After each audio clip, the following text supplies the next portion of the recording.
Welcome, everyone. Today we have another amazing special guest for you for Bangers and Beers with myself, Venom, and my trusty sidekick, Dave. Today we have Joona Björkroth from the incredible bands Brymir and Battle Beast. This guy's an absolute shred lord, and I honestly cannot wait to get into this. Welcome to our little show. Thank you. It's a very big honor to have you on here because, like a lot of people, I have never heard of Brymir until you came up as like a guest that we could have on the show, and I was really interested. When I heard the new album, it absolutely blew me away. It's an absolutely incredible piece of music from start to finish. But my first question is like, where did your inspiration come from originally? Because I know that Brymir has been going quite a long time, and like when it first started, what was your like goal? Where was your inspirations? We were a bunch of friends. I was 16 years old actually 15 years old when we founded this band. So this band is like mine and Victor's love child, sort of, because we go way back. Like Yeah. I'm 31 now, and the band is 16 years old. You don't look 31. Yeah. You're doing good. Yeah, I look like a 40-year-old. No. But yeah, so we were huge fans of Ensiferum, like huge fans of Ensiferum when we were kids, and I'm still a fan. I have Same, massive fan. records, and I like the band very much, and I've always liked it. And their debut album, which came in 2001, is my first heavy record. Oh wow. So we found a band that wanted to sound like Ensiferum, and that was Brymir. Like in the early stages, we actually covered "Token of Time," the song called "Token of Time" from Ensiferum, and that was the start. We started as a cover band, and then we very quickly wrote two songs. One of them is Ragnarök, which is still on Spotify, one of our most listened songs. Mm-hmm. It's on the first record, and the song is written in 2006. Oh wow. So it's a super old song, and it's still there, and it's super popular with our fans. And then we made a demo, and record company got heard of it, and we got immediately signed to Spine Farm back in the days. And I was like 17 back in the day, so I was like, what, this that this can be true. But then, of course, as things went, we made the first record, and then they dropped us because it didn't sell enough. And then many years later, we made the second record on our own, and the third record, and now the fourth record, and now we are like back in business, sort of. So it's a bit long story, but it's like friendship. We are very, very good friends, like everyone in the band, and we go way back, like way back. You can hear that in like in some. I checked out some of your back catalogue, and you can hear like the references from like your love of Ensiferum. You can hear that, and as the albums progress, and especially into the newest album, you've kind of like branched off into your own. Yes. Like your own sound and what you want to become, and that's like that kind of evolution is really interesting, and I love seeing that with bands. Like I mentioned, like Soilwork is another band that have like over the years, like their back catalogue has changed so much into what they are now. Yeah. Like it's totally different stuff. Yes. I think that's amazing. I'm a big like fan of Finnish folk metal. So when I heard this album, like I said, I was absolutely blown away. But what I love about Voices in the Sky is the fact that it didn't really stick to one genre. No. Like you kind of like branched off into like you can hear like traces of like black metal, death metal, and obviously Finnish folk metal. Is that where your roots lie? Yes, our roots lie definitely in Finnish folk metal, like very 100%, but we are like way past that too, that we don't see us as a folk metal band, sort of, because we don't use exotic instruments, we don't use folk melodically, yes, but it's more or less like Brymir is some weird like ultra metal band. We call this like ultra metal because we have a drummer who's so retardedly good, Yeah. like playing Yeah, he's fast. an absolute monster. Yeah. Yeah, and we kind of use that, and then we write with guitars like over the top melodic death metal. I think that's the closest thing, but Yeah. we Victor likes to call this like the Pantera of like of new bands. So if like melodic death metal scene in Finland had a band like Pantera, we would be that band because our live shows are super stupid too. Like we're not too serious, even though we look like it's super serious. That's awesome. It's a strange thing, and like music and playing is always the number one. We have to sound really good live, and we have Yeah. to practice very much. That's like Brymir's thing is also very much in the technicality and playing because the Yeah. stuff is really hard. So, Yeah. but one of the other things I'm really interested in is because we're obviously massive guitar nerds. Yeah. What got you into like? What made you want to like use Ibanez over other manufacturers? What was the choice between that? My first real guitar was an Ibanez. Like I played with some cheap Harley Benson before that when I was 14 years old or so. Then my dad actually like watched me play, and he was like that dude is really playing like all the time, that he needs a proper instrument. So he bought me an Ibanez S series made in Japan like Wow. 2004. And when I got it my hands on it, I was like, how can this be so easy?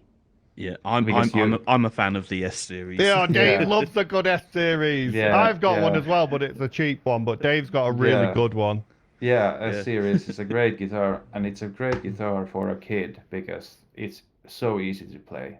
And Super light as well. And Yeah. thin. Yeah, super Yeah, light, and- thin neck. Yeah. yeah, because I've seen many young guitarists quit playing because they own a shitty Stratocaster.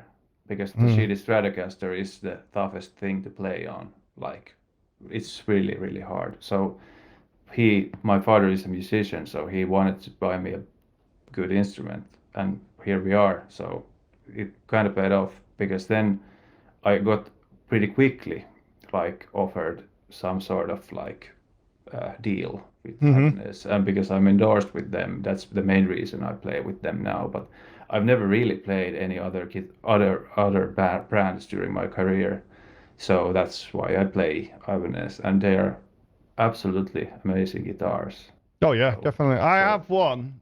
Have I got? I've got two. I've got two Ibanez guitars. One of Yeah. them is a Gem 7V.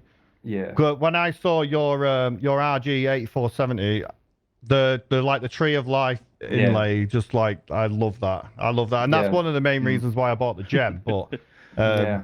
but that one, that RG 8470A is like that's like the pinnacle. That's made in like a proper Japanese Fujigen Yes. factory made guitar. Yes, that's my best guitar, and it's not. I don't have it actually at home. It's at my. Yeah. Is that purple one over your shoulder? Is that a 550? Yes, that's the reissued one. Told The- you, he's massive Yeah. nerd. Dave loves it. Yeah, He, yeah, like being able to spot that, Dave. yeah. My And God. Actually, that Well- purple guitar is the one I played all the solos on this record. Oh wow. Because that's guitar actually slays when you have to do fast and difficult shit, because it's easy to play. It's not that like it's pretty cheap in a way, but it's very good. Like very good. So Yeah, like Venom thinks I'm ultra nerdy. Like Yeah, 550s are 100%. quite easy to spot. They've only done them in about 5 different colours.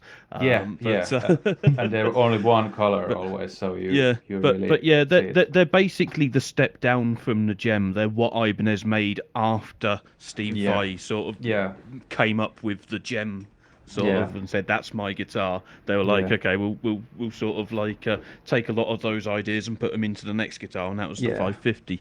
So They did that with the S series. Like that came from like Herman Lee's guitar, didn't it? And then they kind of copied a load of other stuff now that he's not with them.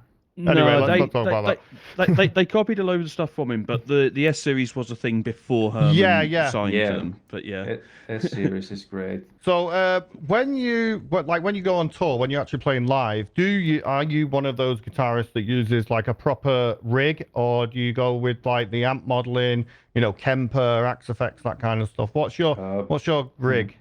My rig nowadays, I'm endorsed by Neural DSP. Yes, come makes on! sense. Come on! Yeah. So because it's actually a Finnish company. Yes. One of the best things to happen to guitarists ever is the Quad Cortex and the plugins. That's what I use. I've got one right in front of me, the Quad Cortex, and it's the best thing ever. They're so ridiculously good sounding things that I use it. But before that, I played 6 years of touring with Kemper. I love it. It's absolutely insanely good. And then I also have the Fractal Audio AX8, which I actually... Wow, that's all of them. The only one you're missing is the Helix. You go for the full set. That's the only one I never owned, but I mean, I'll be honest. They're all good. They're all really good. Yeah, I own a Helix. I look at Venom's Neural DSP and I'm like, ooh, yeah, I want one of those now. But I mean, it's sort of the way of just technology, sort of like the newest thing out is going to be sort of the better thing. So yeah, but that's because the technology is so new with these modelers and they are going so fast. But then again, if we talk about real amplifiers, I own several of them and I used to play with them and I very often record stuff with my real amplifiers and I use Engels and Mesas. I have one Mesa. Powerball. Yeah. And I have an Invader. Yeah, and that's a really good amplifier. Yeah, I can say from my use on the Helix that it has cemented my view that if I was to sort of invest in a real amp, I would be using a dual rectifier with a tube screamer. That's sort of the go-to tone that I build in the Helix. That's like my main tone for anything that I play. If I can't be bothered making like a tone for a specific song, or I have actually a friend who used to work at Neural DSP and he makes tones for me. The guy's a legend, real Stevesy if you're in the chat. Absolute legend. He sends me tones, but if I'm making my own tone or if I can't be bothered, I'll just use a dual rectifier. That's it. Yeah. The thing does everything. I own one too. And I've got one at home. It's in storage because it's so big and you can't use it anywhere because it's so loud. But it's in. Have you actually? So your real amps. Have you put them into your? Have you captured them using the neural capture? Yes. Wow. I have captured the Engel Invader at my brother's studio, where we also make all the records I play on, basically.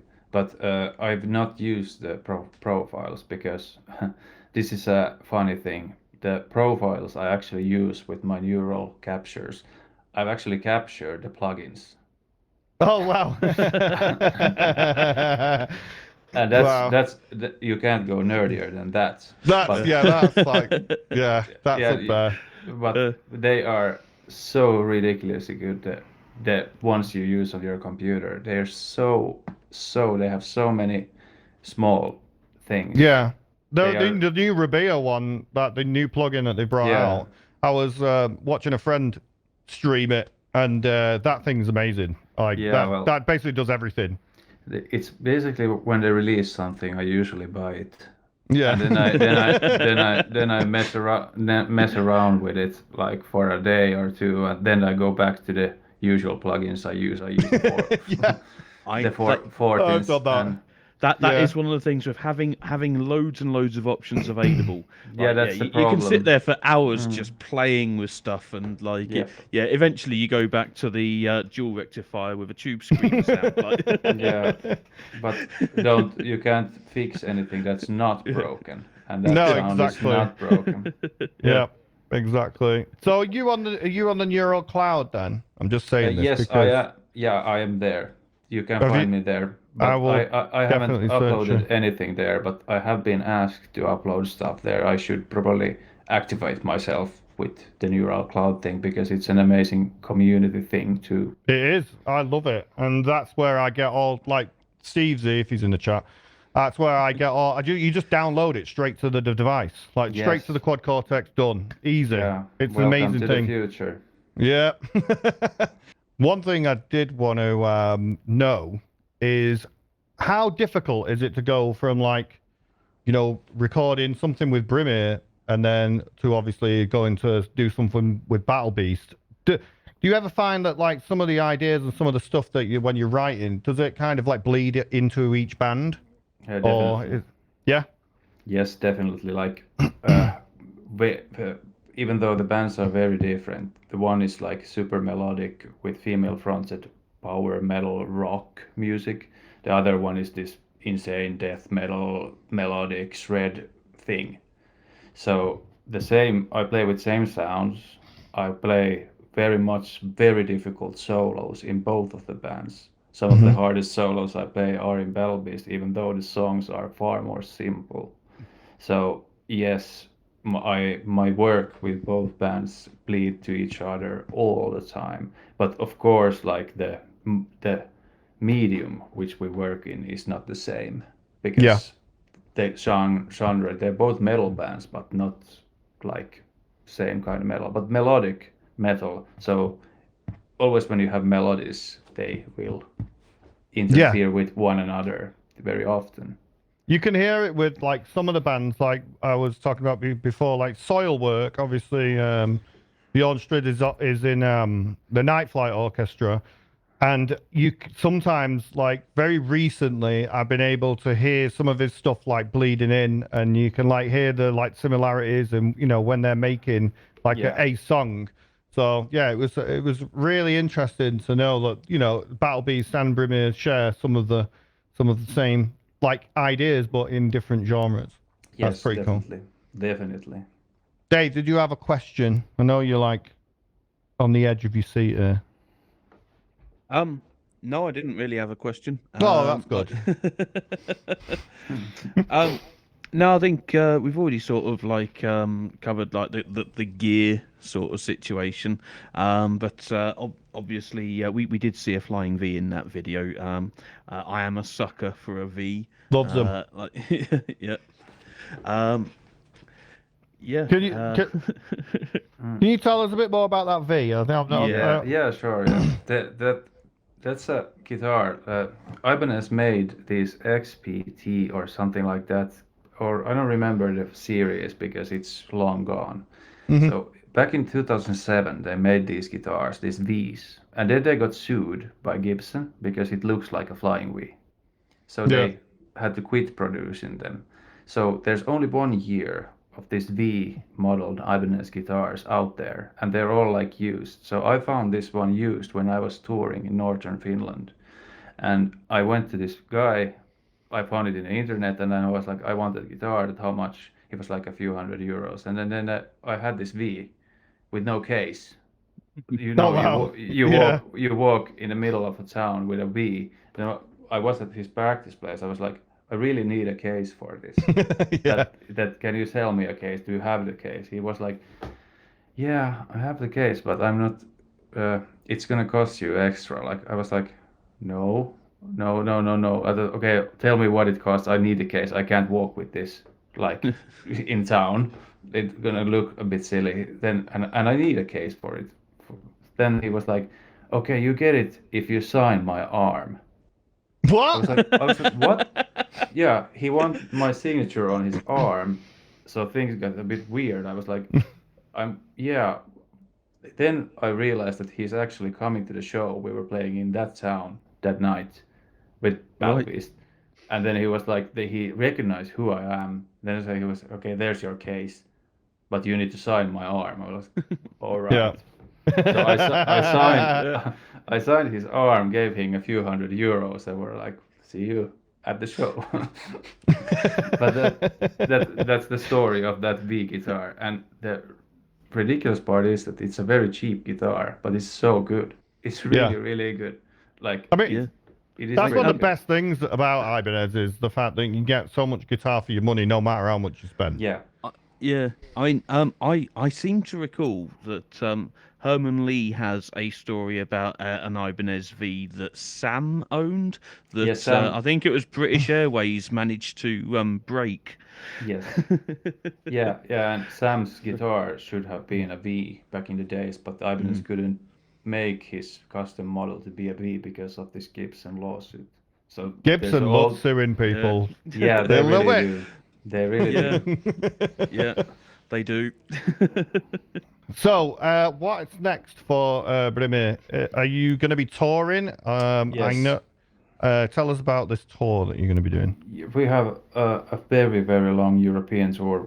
We play an album release party here in Finland now in October. A few shows in Finland, and then it's a 6 week tour with Fintroll. Oh, wow. So there's That's six. definitely worth going to see. Yeah, yeah. It's mainland Europe, like 39 days, 39 shows. So that's With gonna be very insane. So from what I understand, Brymir, you didn't used to like go outside of Finland when you were touring. Is that correct? Yeah, Or we have been a few times, but we've never got the chance really because the band wasn't too big. But yeah, now, since this new record is taking a bit, yeah. things, then we got this tour offer to support Fintroll and Skalmeld on their big, big European tour, and that's of course those chances you need to take if you want to make the band bigger. Awesome. So we know, like from talking earlier, you actually dabbled in a little bit of Rocksmith at one point. Yes, yes, I have tried it once. At my friend's place, he gave me a guitar and were like that you are a real guitarist, show me how this is done. And then I started playing some maybe AC/DC song or something like, and a song that I actually know how to play without the Rocksmith thing. But then when I played, the latency was so big that I didn't get any points, and I was like, dude, this doesn't work like that. You can't have latency. It's like playing Counter Strike with lag. Yeah, Like it is. you can't do Yeah. it. It's impossible. It's really well, we can. Dave can fix that for you. All right. Well, that's pretty much it for what we've got for today. I hope That's you all right. enjoyed it. I absolutely loved it. This has been, I'm going to say probably my favorite so far. All right. So now I hope you all enjoyed that as much as I did. It was absolute class with Una. But I hope now we're going to be moving forward with the new event, and Dave is going to tell you a little bit more about it. Yeah, so Shredfest Rocks. That's going to be 1st and 2nd of October. So that's Saturday and Sunday. It's likely going to be 2 sort of individual events rather than sort of rolling across sort of like the whole sort of 48 hours or so, because it's usually a smaller number of people. So what it is it's basically it is a music fest, the same as the normal Shredfest, but there's no Rocksmith. That is the only What? sort of yes. That's really the only rule. Where we have sort of the usual Shredfest is totally Rocksmith streamers. This is not Rocksmith, so it doesn't matter if you are a Rocksmith streamer. If you do stuff outside of Rocksmith and you want to stream music outside of Rocksmith, you are more than welcome to join in. Yeah, we've got people who are going to be doing vocals. We've got people saying they want to do flute. I think that might have been a joke. But if you do flute, you are more than welcome. Is it flutist? Is that someone who plays the I think it's flautist. It's Flautist. I knew there was something wrong when I said that. Yeah, or flautist maybe. I don't know the pronunciation. I know the spelling. I've seen it written. Basically, if you want to get involved, make sure you're in the Discord. Drop me a DM so as I know to give you the role, because you won't be able to see the channel if you don't have the role for it. And we are organising it at the moment, so the sooner the better. If you want to get involved, as I say, just drop me a message. We'll give you the role, and basically there's a there's a Google form at the moment ready for you to fill in to say what times you are available for, and then once we've got everybody's availabilities, we're gonna work out the lineup. And, Awesome. Yeah. So as I say, the sooner the better, because those who've already gotten their availabilities down, people do get a bit impatient and would like to sort of see, like, literally as soon as they've gotten their stuff in, they're like, so when are we going to hear? When are we going to find out? And really, what we need to do is we need to wait to make sure everybody's had a chance to actually respond. So that's it, really. So it'll probably be sort of another 2-3 days that we're going to leave that open for, and then once we're happy, we've got responses from everybody. We'll work out the lineup, and then we'll have something to announce. Awesome. So for anyone that's watching on YouTube, if you could hit that like button and that subscribe, we'd be very much appreciated. If you ever want to see any more of our interviews in the future, you can also check us out on Twitch at UnityRocksmith. We stream every 2 weeks doing interviews live. You can come in and give us some questions to ask the guests. We also have a Discord for Unity, so that will be in the description below. And we will see you again soon for some more bangers and beers with me, Venom, and this guy, me, Dave. Dave. Yeah. Laters, everyone.